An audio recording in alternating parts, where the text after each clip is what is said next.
The Dirt with me, Mike Howell, an economics podcast where I present the down and dirty agronomic science to help grow crops and bottom lines. Inspired by eKonomics.com, farming's go-to informational resource, I'm here to break down the latest crop nutrition research, news, and issues, helping farmers make better business decisions through actionable insights. Let's dig in. Well, hello again, everyone. Welcome back for another episode of The Dirt. Today we have Carlos Romero with us. Carlos, welcome to The Dirt. Thank you, Mike. Carlos, if you will, tell our listeners a little bit about yourself and what you do. Sure. Well, again, thank you, Mike, for having me. I'm a regular listener of The Dirt, so I'm super excited to be here today. About me, I'm a soil scientist, originally from Central Argentina, in case somebody's wondering about my exotic accent. Currently, I'm the Senior Sustainability Manager for Nutrien Ag Solutions in Canada, where I lead the execution of different far-facing programs that measure environmental outcomes on farm. Before joining Nutrien, I was in academia, or honestly, before joining the fertilizer industry, I was in academia. I spent roughly 6 or 7 years between Montana and Alberta, studying and working. I did my PhD at Montana State, doing research around for our Nutrient Stewardship, and then a little bit of carbon sequestration, carbon chemistry, and at the end, biochar. And I did a postdoc at Ag Canada, the University of Lethbridge. Been with Nutrien for 4 years now, and trying to apply, science and see myself as a bridge between science and practical knowledge. Carlos, you do a lot of work with sustainability, and that's a subject that we've talked a lot about on The Dirt, and we did a series on sustainability several years ago, but we've got a lot of new listeners since that time. So if you will, talk a little bit about what sustainability is. Give us a good definition of sustainability, and we know it means different things to different people. So talk us through that. Yeah, so you're right. Sustainability is such a broad concept that the definition is going to vary depending on who you ask. But for me, for someone that has been running these programs in the field for the last 5 seasons and having interactions with growers, having interactions with crop consultants at the ranches, with Nutrien Ag Solutions here in Canada, I think sustainability is just good agronomy done well and at a scale. In Canada, growers are already strong stewards of the land. No-till is almost a standard practice in Western Canada. We know that crop yields have increased over the years as technology has advanced, and all that has translated into an increased amount of carbon in the upper layers of soil. So in Western Canada, we are a sink of atmospheric CO2. If we talk about nutrients, Canada is a pioneer in the 4R Nutrient Stewardship framework. This concept of applying the right rate, place, timing, and source to maximize agronomic performance and nutrient use efficiency. Also, recent reports conducted by different institutions highlight Canada as a geography that has a competitive advantage relative to other countries in terms of greenhouse gas intensity or carbon footprint. We are, again, a sink of atmospheric CO2, so we tend to have a lower environmental footprint of the crops that we harvest. So at the end of the day, I think sustainability, yes, it can be a lot of things, but it isn't an abstract concept for me. It's good agronomy that makes sense both economically and environmentally. Carlos, I'm glad you put that word economically in there. A lot of people forget that part of it. It doesn't matter what we do agronomically. If it doesn't make sense economically, it's not gonna sustain us very long. Yeah, absolutely. It has to be a balance. But at the end of the day, you got to look at the numbers. So, Carlos, talk a little bit about why sustainability is so important to Nutrien. Obviously, they wouldn't have you working on sustainability if it didn't mean something to us. Yeah, for us, Nutrien Ag Solutions, it is the largest global retailer. So we have an influence and we have a unique position to work with growers and make positive outcomes across the value chain. For us in North America, I work for the North American division. We design programs that are branded under FarmSmart, and they're exclusively designed to increase farm productivity, profitability, and environmental outcomes. And those 3 go go together and define, in my opinion, the long-term viability of a given operation and therefore the viability of our customers. I'd like to highlight that these programs, for example, Sustainable Nitrogen Outcomes and others that we have, just don't reward change. We also recognize existing best practices because we have boots on the ground. We measure outcomes. We identified opportunities for improvement, but we also connect growers with value chain partners so they can access and unlock new incentives related to these practices and data sharing and deploying different things like cover cropping, conservation tillage for our Nutrient Stewardship for the first time. So I think we are a bridge also between the grower, things like CPG companies. They're looking for this type of outcomes. Okay, well, Carlos, tell us a little bit about some of the projects that you're working on right now. Right now, it's a busy time for me as we're trying to push the 6th season of Sustainable Nitrogen Outcomes in Canada ahead planting. For those that aren't familiar with Sustainable Nitrogen Outcomes, this is the largest initiative that we are sharing with growers in Western Canada. It's mostly for our Nutrient Stewardship targeting lower nitrous oxide emissions. We know that a portion of the nitrogen that is applied, even under our best management condition, is going to be lost through the nitrification. And we know that nitrous oxide is also a potent greenhouse gas. So we are targeting to lower the footprint of this gas. So this program, we started back in 2021 as pilot.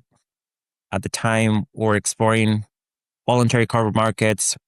We're following a protocol crafted by the Alberta government called Nitrous Oxide Emission Reduction Protocol, again, to target lower nitrous oxide emissions and higher agronomic performance. And we try to really drive action in the industry and understand really what tools were needed to quickly scale, but also yield verified outcomes. It is very important that you have evidence, that you have data to support this type of claims. And now, Sustainable Nitrogen Outcomes is fully operational. Again, it's one of the largest initiatives happening right now in Western Canada, and it's something that is fully integrated into our portfolio of solutions with growers. Before you move on, talk a little bit about how you go about reducing nitrous oxide emissions. What are some of the steps that are involved in that? To reduce nitrous oxide emissions, again, we are following this protocol approved by the Alberta government called the Nitrous Oxide Emission Reduction Protocol that is following 4R Nutrient Stewardship principles for nitrogen management. There are different tiers, and growers will be typified or classified depending on the type of different combinations of rate, placement, source, and timing. To be eligible in these programs, you got to be practicing no-till in most cases and banding your nitrogen, either in spring or the fall.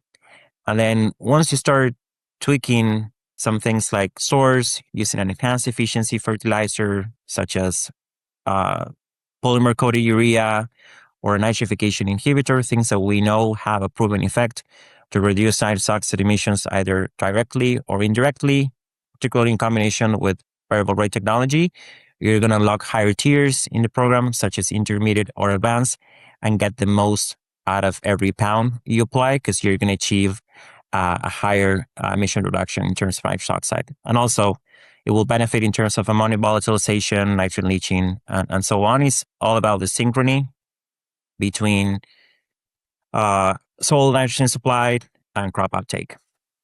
So a lot of the things that growers are doing right anyway are part of this program. Absolutely. We're trying to, as I mentioned before, drive change, but also reward what's already happening in the field. And even having and capturing the data for the first time and crafting a 4R Nutrient Stewardship for the first time is a practice change, as we need to record that information and also have the advice from a certified crop consultant and someone that has that 4R designation, in this case for Canada, from Fertilizer Canada. Okay, well, Carlos, I hated to cut you off, but I knew that was some good information we needed to capture before we got too far. So you were about to tell us about some of the other programs you were working on.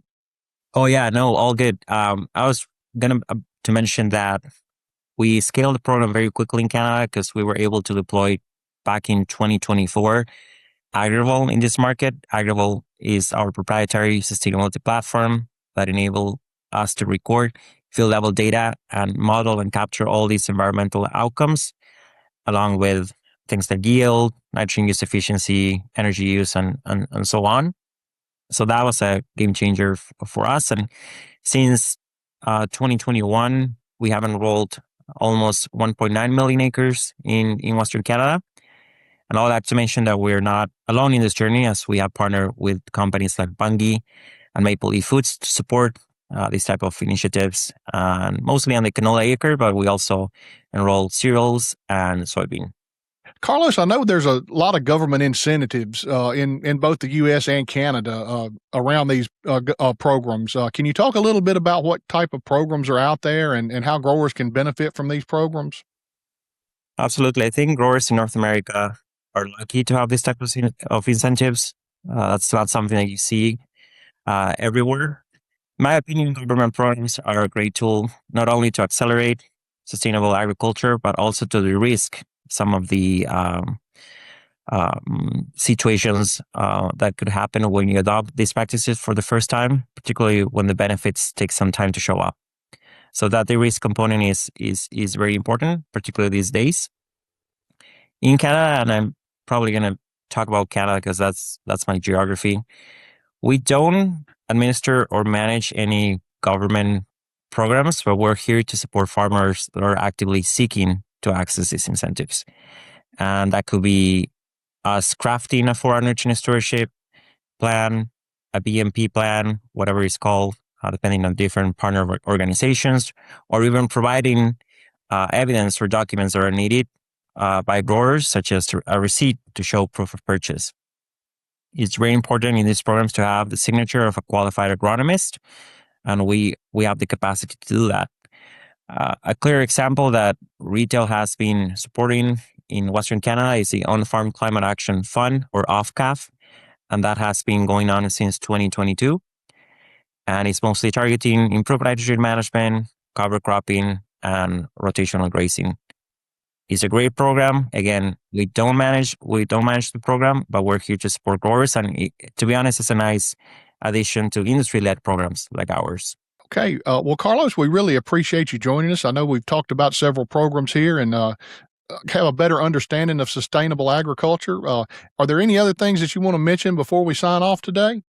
Thank you, Mike. Thank you for the space. And I'd like to close with sustainable finance, and that's an area that I'm particularly excited about these days. Sustainable finance is an emerging field within sustainability, particularly in North America.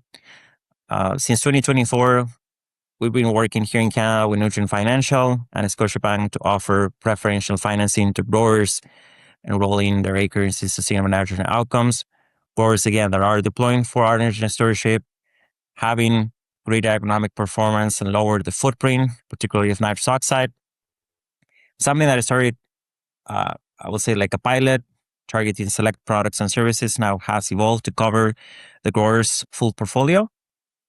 And that's a very powerful story because we're combining a program that is chasing verified outcomes, that has gone through validation and verification in the first couple of seasons, and that's something that we're actively pursuing at the moment. Again, agronomic performance, environmental outcomes with financial incentives.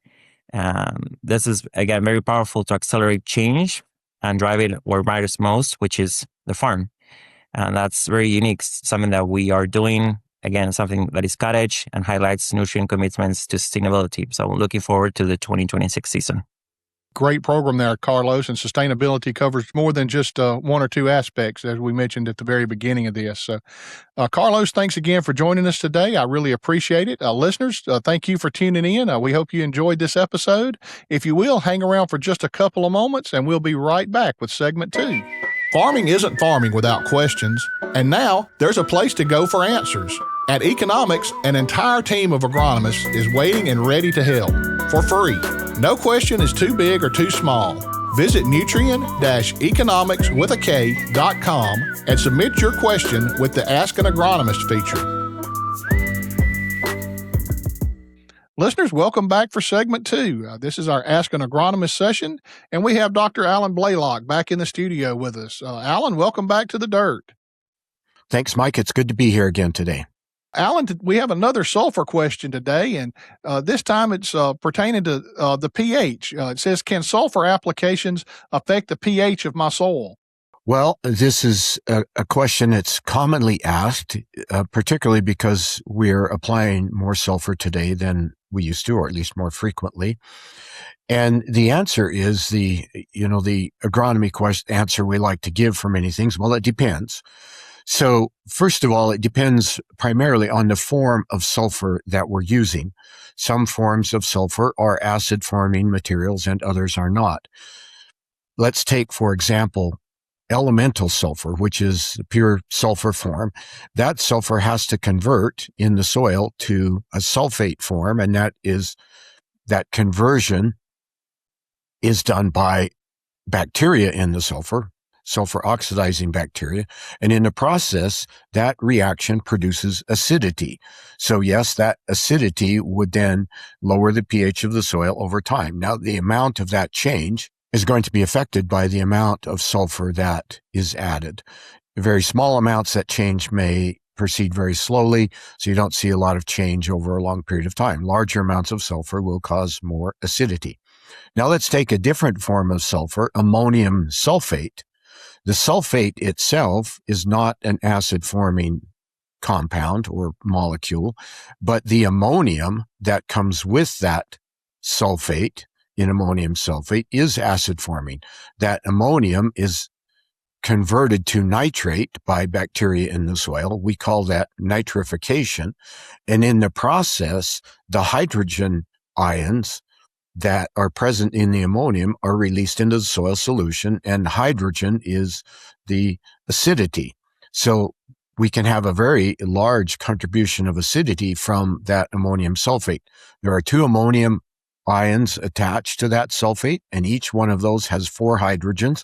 So that's a large amount of acidity that can be added with ammonium sulfate, but it's not from the sulfur itself. Now let's take a third form of sulfur, calcium sulfate, otherwise known as gypsum. Calcium sulfate doesn't have any effect on the pH of the soil. It's what we call a neutral salt.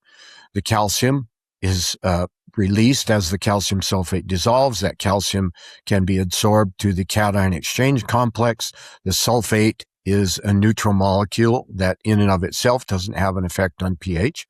So calcium sulfate is a neutral salt, and the pH doesn't change when we add that form of sulfur. So there are different forms of sulfur that have different chemical reactions in the soil. Some of them produce acidity and some of them do not. So it's important to understand what we're using and the effect of that particular source, and then monitor that pH over time. In many cases, we're applying lime on a regular basis anyway, so that acidity over time would be compensated in the liming that is taking place. Alan, that's quite a chemistry lesson in just a short period of time. We really appreciate it. Listeners, thank you for tuning in this week. As always, if you need more information on anything we've talked about today, you can visit our website. That's Nutrien-economics.com. Until next time, this has been Mike Howell with The Dirt.